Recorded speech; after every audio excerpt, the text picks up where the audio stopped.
What's up guys? Ito naman papakita ko sa inyo guys. Ito yung mga ginagamit sa lamin. Ito guys yung tinatawag natin na P-trap. P-trap.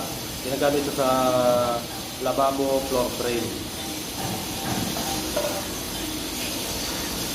Ito naman guys yung T na may reduce 4x2. Ito yung T2 4.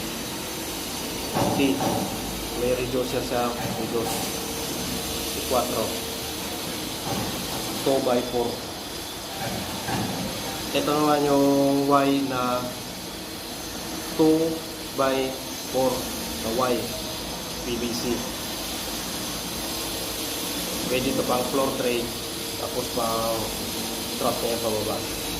Ayun guys, thank you for watching and God bless you all.